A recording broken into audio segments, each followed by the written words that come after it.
الشهر ده من كل سنة معروف هو الشهر اللي بنجيب فيه زبدة وبنسيح زبدة. هقولك كل الأسرار ازاي تنقي الزبدة مظبوطة وتعرفي انها مش مغشوشة، وازاي تسيحيها بالطريقة المظبوطة اللي هي تقعد معاكي سنة كاملة او لحد ما تخلص ما يحصلهاش اي حاجة ولا تغير ريحتها ولا اي حاجة. تابعي معايا الفيديو لاخره وعشان تعرفي الاسرار والتركات والحركات. اول حاجه لو انت عارفه حد مضمون بيجيب الزبده مضمونه وما بيغشهاش، ده لازم تتمسكي بيه فورا. طيب لو هتشتري بقى من حد ما تعرفوش، لازم تجيبي على الاقل كيلو واحد بس تجربي فيه، او قالب واحد يعني، تجربيه تسيحيه لقيتيها ساحت معاكي وما فيش اي حاجه ولا في القلب بتاعها مغشوشه ولا حاطين فيها بطاطس ولا الحاجات الغريبه اللي بيحطوها جوه الزبده، يبقى كده تمام. تاني حاجه بتمسكيها من بره، بتدوقي بتدعكيها تفركيها في ايدك، لقيتيها زي الكريم كده بتدوب في ايدك وناعمه قوي، يبقى دي مضمونه كمان من ريحتها ومن طعمها. كمان وانتي بتسيحيها هتشمي الريحه هتلاقيها قلب الشقه عندك، ريحه الزبده الفلاحي البلدي بتاعت زمان، تحفه. هقولك كمان ازاي تسيحيها. انت دلوقتي جبتيها، ازاي هنسيحها؟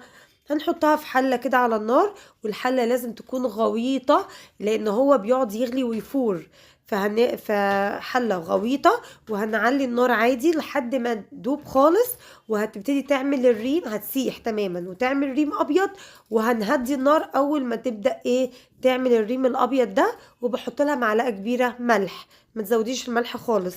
هنفضل بقى نقلب فيها على نار هاديه، اول ما تعمل الريم الابيض بنهدي النار على اهدى حاجه عندك ومش بتتغطى، ونسيبها بقى على نار هاديه كل من وقت للتاني، كل نص ساعه كده بديها تقليبه عشان يعني احركها كده وما تركنش المرته تحت وتتحرق.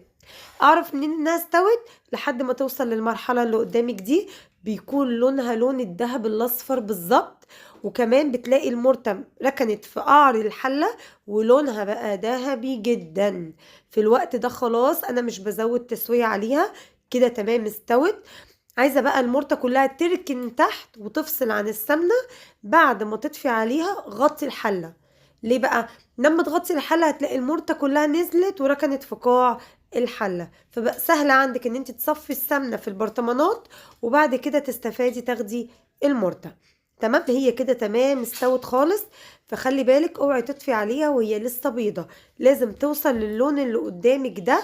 وانا الفيديو ده مش عامله له اي فلتر ولا اي حاجه، يعني ده اللون الطبيعي.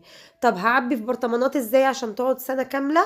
البرطمان لازم يكون نظيف ومتعقم. تاني حاجه البرطمان برشله ملح من تحت، وبرشله حبوب من الفلفل الاسود، فلفل اسود حب. وبعد كده هنصفي السمنه عادي جوه البرطمانات بتاعتنا، وهتتقفل لما تبرد، تتقفل وتتركن عندك على الرخامه طول السنه. وعايزه اقول لك المرته لو كتير قوي تبقى السمنه مش حلوه، لكن المرته لازم تكون عندك نسبتها معقوله بالنسبه للسمنه.